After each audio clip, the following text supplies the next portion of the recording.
Әдебиет пен өнер ұлы болмаған жерде ұлтта ұлы болмайды деген Ғабит Мүсіреповтің сөзімен бастағым келіп отыр.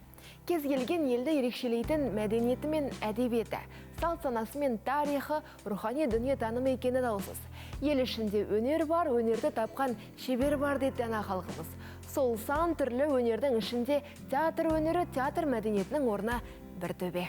Ал енді театр сүйер қауым үшін жақсы жаңалық. Алматылық көрермендерге жаңа шам театр шымылдығын түрді. Күні кеше құрылған театрдың негізін қалаған театр және кино актерлері Еркебұлан Дайыров пен Асан Мәжит. Театрды құрудағы басты мақсат үй ішінен үй тігу емес дейді. Тіпті театр актерлерінің бас қосып ой бөлісетін ортақ өнер алаңын құруда жоспарда бар.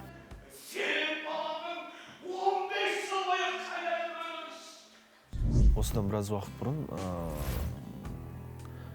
актерлар Еркебұлан Дайыров пен Асан Мәжит екеуі осындай бір өздері жаңа театр құрғылары келетінін айтып, соған алғашқы спектакльді қоюға ұсыныс жасады.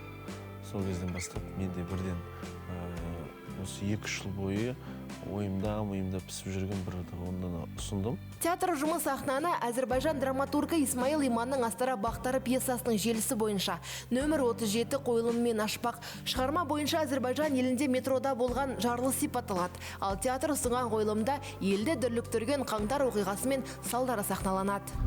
Спектакльде қаңтар оқиғасы жайлы сөз болады.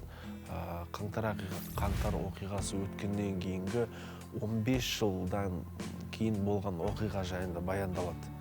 Былайша айтқанда, қазір өзіміздің де көкейімізде, көрерменнің де көкейінде жүрген сұрақтары бойынша өзіміз жауап іздеп көреміз соған. Бірақ бұл сол дәл қаңтар оқиғасы болған күн немесе болған сағаттар емес, ал қаңтар оқиғасы өткен күннен кейінгі 15 жыл. Сол күнді еске алу, траурный день дейді ғой.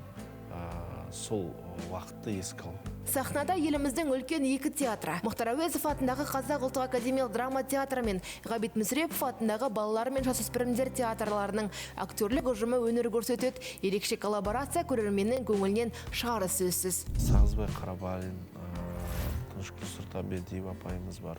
Лиза Серикова Ғабит Мүсірепов театрынан, Еркебұлан Асан, Зарина Кармен, Алмат Құрақ деген жас жігіт Әуезов театрынан барлығы бірігіп осы қазір номер 37 спектакльдің сахналану үстінде. Көрермендің көңілінен шығады деп ойлаймын. Афишада бәрі көрініп тұр, жазылып тұр, кімдердің ойнайтыны, қандай рөл ойнайтыны. Сондықтан мен өзімнің әріптестеріме сәттілік тілеймін. Ары қарайда осы шам театры үлкен-үлкен шығармаларды шығара берсін. Әрине бұл осындай құрама актерлардан қойылатын спектакльдер болғаннан кейін, бұл келесі спектакльдерде басқа да үлкен-үлкен жақсы танымал актерлар келуі мүмкін, осы спектакльде, осы театрда ойнауы мүмкін. Ол болашақтың болжамында. Біз де өз кезегінде өнер ұжымына шығармашылық табыс, сарқылмас шабыт тілейміз. Көрермен көп болсын.